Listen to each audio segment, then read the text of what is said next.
Hi everyone, welcome to our channel. మనం Nikhil versus Gautam already మాట్లాడుకున్నాం కాబట్టి మిగిలింది వాళ్ళ తర్వాత నిఖిల్ వర్సెస్ రోహిణి అవి మాట్లాడుకుందాము. అలాగే నబీల్ ప్రేరణ మనీ చెక్ మీద మనీ రాశారు కదా, అవి మాట్లాడుకుందాము. అలాగే voting latest trends, opening trends ఎలా ఉన్నాయి అవి కూడా మాట్లాడుకుందాం. చాలా ఇంట్రెస్టింగ్ గా ఉన్నాయి, వరుసగా మాట్లాడుకుంటూ వచ్చేద్దాం. ఫస్ట్ వచ్చేసి నిఖిల్ రోహిణి నామినేట్ చేశాడు. ఇంకా మిగిలింది ముగ్గురు, నబీల్ అలాగే ప్రేరణ అండ్ రోహిణి. వీళ్ళు ముగ్గురు మిగిలారు. వీళ్ళ ముగ్గురులో నిఖిల్, రోహిణి, నబీల్ అండ్ ప్రేరణ వీళ్ళని ఎందుకు నామినేట్ చేయలేదు అని అనుకోవాల్సిన అవసరం లేదు. ఎందుకంటే రోహిణి అసలు ఒకసారి కూడా నామినేషన్ లోకి రాలేదు కాబట్టి అందరి మైండ్ లోనూ అదే ఉంటది, రోహిణిని నామినేషన్ లోకి తీసుకురావాలని. సో ఆ రీజన్ తో నామినేట్ చేయడం అన్నది సిలీ రీజన్ అని ఏమి అనలేము. రోహిణిని ఖచ్చితంగా నామినేషన్ లోకి తీసుకురావాలి అని అందరికీ ఉంది. ఎందుకంటే ఇన్ని రోజులు మిగిలిన వాళ్ళు కష్టపడి 1 వీక్ నామినేషన్ లో ఉన్న ప్రెషర్ తీసుకుని ముందుకు వచ్చాము. ఆ ప్రెషర్ అన్నది రోహిణి ఇన్ని రోజులు తీసుకోలేదు అన్నది అందరిలోనే ఉంది. అది నిజమే కూడా. తన టాస్క్లు బాగా ఆడింది, నో డౌట్. రోహిణి టాస్క్లు బాగా ఆడింది అండ్ రోహిణి నచ్చితే ఆడియన్స్ ఎలాగో సేవ్ చేసుకుంటారు ఈ వారం. బట్ నిజంగా ఒకవేళ కనుక రోహిణి ఈ వారం నామినేషన్ లోకి రాకపోతే రోహిణికి అంత గౌరవం కూడా దక్కదు. ఎందుకంటే చులకనగా చూస్తున్నారు. ఇప్పుడు అవినాష్ కి TTF వచ్చింది. నాగార్జున గారు క్లియర్ గా అవినాష్ డేంజర్ జోన్ లో ఉన్నాడా లేదా అవినాష్ అసలు డేంజర్ జోన్ లో లేడా అంటే పృథ్వీ అండ్ తేజ బాటమ్ 2 లో ఉన్నది వాళ్ళిద్దరేనా, లేదా అవినాష్ బాటమ్ 2 లో ఉంటే అవినాష్ TTF వాళ్ళు సేవ్ అవడం వల్ల పృథ్వీ ఎలిమినేట్ అయ్యాడా, ఇలాంటి క్లారిటీ ఏమి ఇవ్వకపోవడం వల్ల అవినాష్ ని ఇంకా అలాగే చులకనగా చూస్తున్నారు. అతను కష్టపడి సంపాదించుకున్న TTF కష్టపడి సంపాదించుకున్నప్పుడు ఆ కష్టానికి విలువ ఇవ్వకుండా ఆడియన్స్ నుంచి రాలేదు అని పెట్టారు.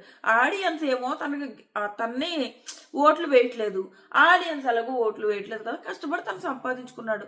ఆ కష్టానికి వాల్యూ ఇవ్వకుండా చులకన చేయడం ఫస్ట్ అవినాష్ విషయంలో నాకు నచ్చలేదు. తనన్నీ కూడా కష్టపడే సంపాదించుకున్నాడు. ఈవెన్ TTF కూడా కష్టపడి సంపాదించుకున్నాడు.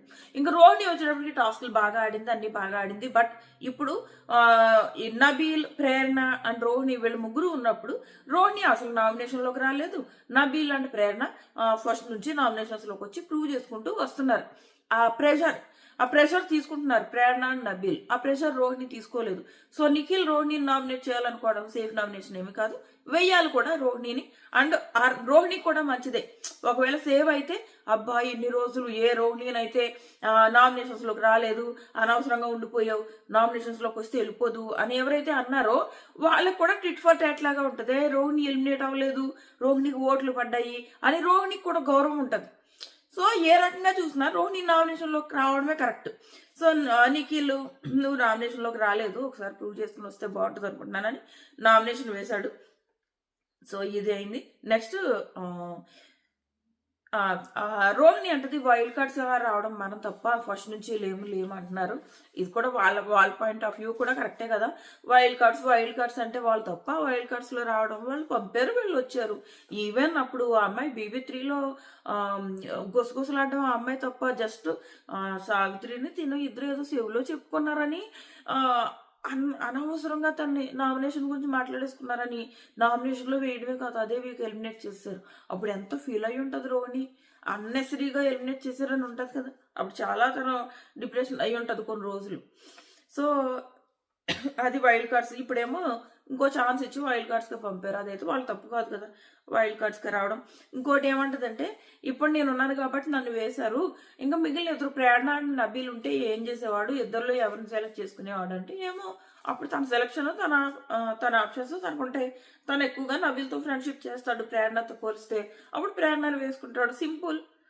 సో అది అయిపోయింది. నెక్స్ట్ వచ్చేసి వర్షం పడింది. వర్షం పడినా కానీ రోహిణిది ఫోటో కాలేదు, అయినా కానీ నువ్వు సేఫ్ కాదని చెప్పేశారు. ఇంకా మిగిలిన ఇద్దరిని ఈ వర్షం పడడం వల్ల ఈ టాస్క్ ఆపి ఒక కొత్త టాస్క్ పెట్టి యాక్షన్ రూపంలో తీసుకున్నారు. ఇక్కడ నిజంగా నబీల్ అసలు ఏం సెల్ఫిష్ అంటే మళ్ళీ లాస్ట్లో కెమెరా పర్ఫార్మెన్స్ ఒకటి 15 lakhs లో రాసుకోమన్నారు. అబ్బా రాసుకోమంటే 15 lakhs రాసేసాడు ఏకంగా. మరీ అంత సెల్ఫిషా? ఇంకా చెప్పాలంటే ఈ అమ్మాయి ప్రేరణ ఉంది కదా, తనకి ఎట్టి పరిస్థితుల్లో నామినేషన్లోకి రాకూడదని, వస్తే ఏదో రకంగా సేవ్ అవ్వాలని ప్రతి వారం ఎవరో ఒకరు నన్ను సేవ్ చేస్తావా ఇలాంటివన్నీ అడుగుతూ వచ్చింది ఈ అమ్మాయి.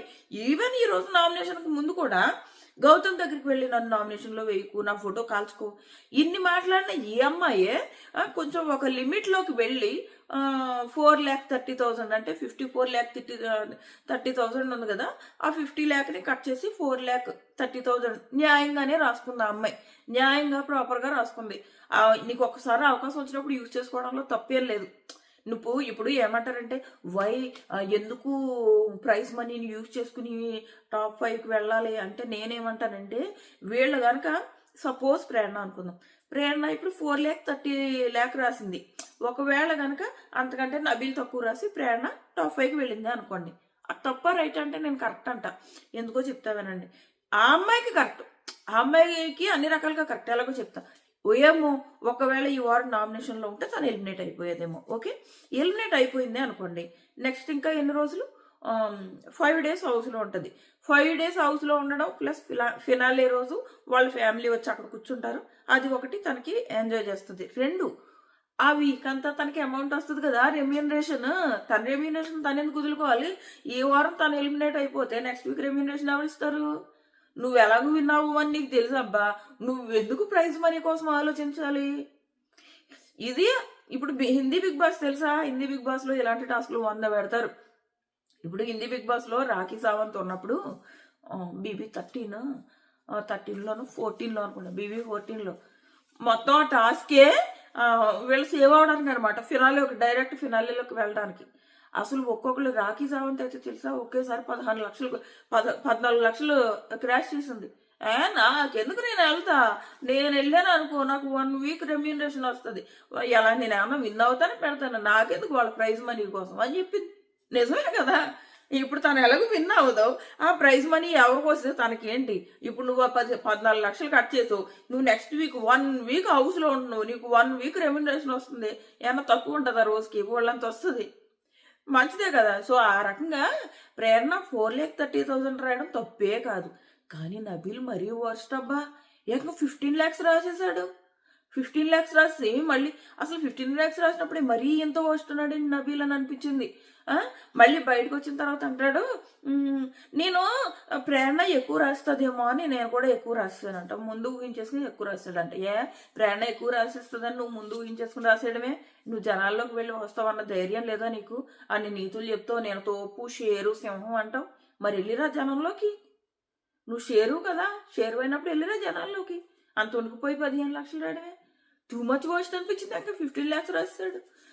లాస్ట్లో బిగ్ బాస్ చూసుంటాడు, నబీల్ 15 lakhs రాయడం చూసుంటాడు. వీడు మరి కుర్తిలా ఉన్నాడు, ఏకంగా 15 lakhs రాస్తాడు. ఆ ప్రేరణ కొంచెం బెటర్, 4 లక్షలు తాగింది. 15 లక్షలు ఏం కట్ చేస్తాంలే, మళ్ళీ పట్టుకెళ్ళి కంటెస్టెంట్స్ చేతిలో పెడదాము, వాళ్ళ నామినేషన్స్లోకి వచ్చేలాగా మీరు కన్విన్స్ చేయండి అయ్యా బాబు అని చెప్తే, వాళ్ళు ఒకళ్ళ తర్వాత ఒకళ్ళు వచ్చి, గౌతమ్ వచ్చి మీకు చెప్పేది ఏంటంటే, నేనేం మ్యానిపులేట్ చేయట్లేదు, మీరు ఒకవేళ ఈ వారం సేవ్ అయ్యారే అనుకో, నెక్స్ట్ వీక్ ఫస్ట్ ఎలిమినేట్ అయ్యేది మీరే. ఎందుకంటే మీ ఓటింగ్ ఉండదు, అదే కనుక మీరు నామినేషన్లోకి వస్తే మీకు ఓటింగ్ పెరుగుతుంది. సో అని తన క్యాలిక్యులేషన్స్ చెప్పాడు. నిఖిల్ అంతమంది కష్టపడి ప్రైజ్ మనీ సంపాదించుకున్నారు కదా, ఎందుకులే ఆ ప్రైజ్ మనీతో, ఆడియన్స్ ఎలాగో మిమ్మల్ని సేవ్ చేస్తారు, ఇన్ని రోజులు సేవ్ చేసుకుంటూ వచ్చారు కదా అని చెప్తే, ఫైనల్గా వాటిలన్నిటికి వాళ్ళు కన్విన్స్ అయ్యి, ముందు నుంచే కన్విన్స్ అయింది పాపం ప్రేరణ ఈ విషయంలో. అసలు చెప్పాలంటే ప్రేరణ ఈ విషయంలో మాత్రం సర్ప్రైజ్ చేసింది. ఎందుకంటే అప్పటి వరకు చాలా విషయాల్లో నన్ను సేవ్ చేయవా అని ఎలిమినేషన్కి నామినేషన్కి టెన్షన్ పడ్డ ప్రేరణ 4 lakhs రాసింది.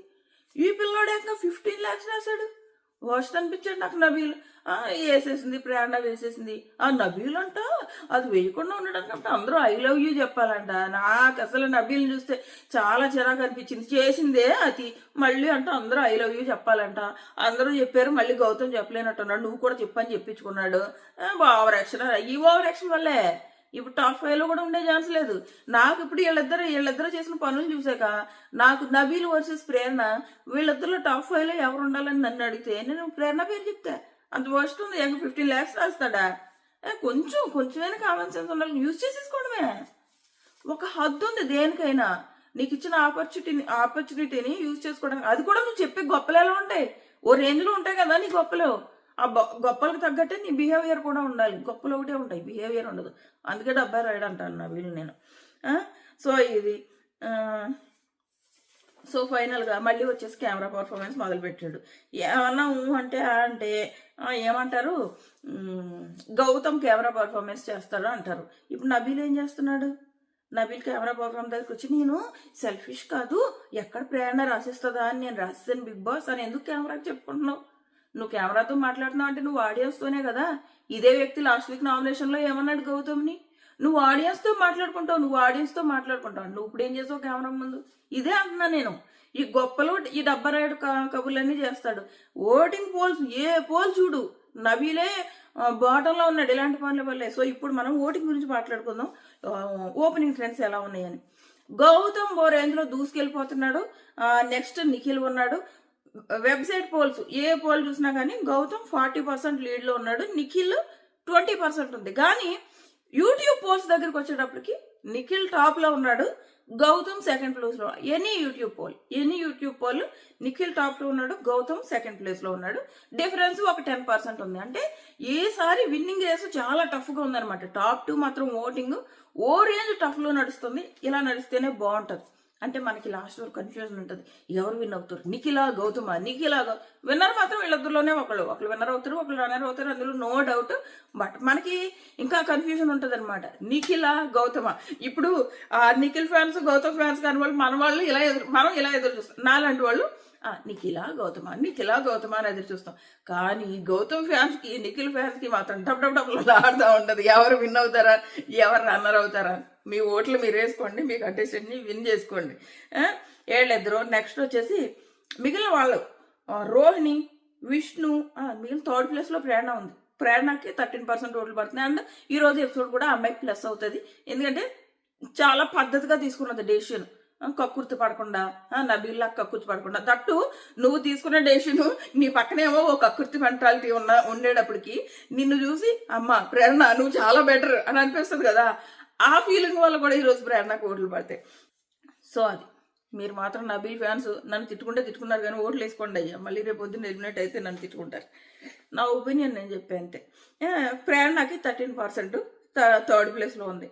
రోహిణి, విష్ణు వీళ్ళిద్దరికి ఆల్మోస్ట్ ఈక్వల్ ఓట్లు పడుతున్నాయి. ఒకళ్ళు 4th ప్లేస్లో, ఒకళ్ళు 5th ప్లేస్లో ఉన్నారు.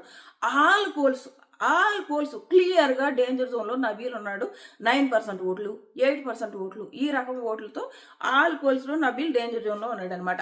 ఇప్పుడు మీరు చెప్పండి, మీరు ఎవరు విన్ అవ్వాలనుకుంటున్నారు, మీ ఓటు ఎవరికి అన్నది ఖచ్చితంగా కామెంట్ చేయండి.